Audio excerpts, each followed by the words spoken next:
হে hi everyone. তো আমি আজকে যাকে রিসেপশনে সাজাতে যাচ্ছি তাকে আমি বিয়েতেও সাজাতে গেছিলাম। তো যেহেতু বিয়ের দিন অনেকটা লেট হয়ে গেছিলো তাই দিদি এবার কোনো চান্সই নেয়নি।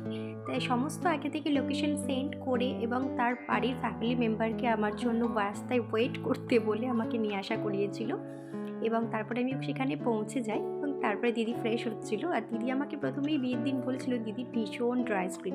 তো সেইভাবেই দিদিকে আমি মেকআপটা করেছিলাম, তার রিভিউটাও আমি লাস্টে তোমাদেরকে শেয়ার করব। তো দিদি বসে গেছিলো টাইমলি এবং তারপরে আমি তাড়াতাড়ি করে কাজটা স্টার্ট করে দিই। আর তার মাঝখানে যেটা খুব ভালো লেগেছিলো আমার সেটা হচ্ছে দিদি একটা গিফট পেয়েছিল, যেটা হাতে স্কেচ করা। দেখো একদম পুরো হুবহু যেভাবে ফোনে আঁকা ছিল সেই ফটোই একদম সেমভাবে। তো ততক্ষণে আমার বেস মেকআপও কমপ্লিট। তো এই যে আমি একদম খুব ক্লোজ তোমাদের সাথে শেয়ার করছি, কোনো রকম কোনো এডিট নেই, কিচ্ছু নেই। তো দিদির ড্রাই স্কিন সেটা আমার তো একদম মনে হচ্ছিল না। তোমরাই জানিও কেমন লাগছে বেস মেকআপটা। এবং তারপরে আমি দিদিকে যখন লেহেঙ্গাটা পরাতে যাই তো লেহেঙ্গাটা এতটাই ভারী ছিল যে কি বলবো, কিছু বলারই ছিল না। আর দিদি আমাকে বলেছিল হেয়ারটা যেন কোনো রকম কোনো সামনেটা কিছু না ফোলাতে।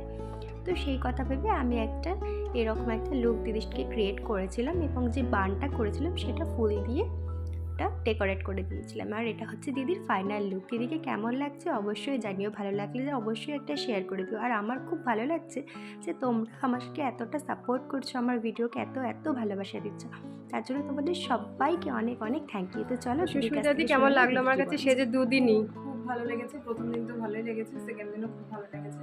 খুব হ্যাপি আমি তোমার কাজে, ভীষণ স্যাটিসফাইড।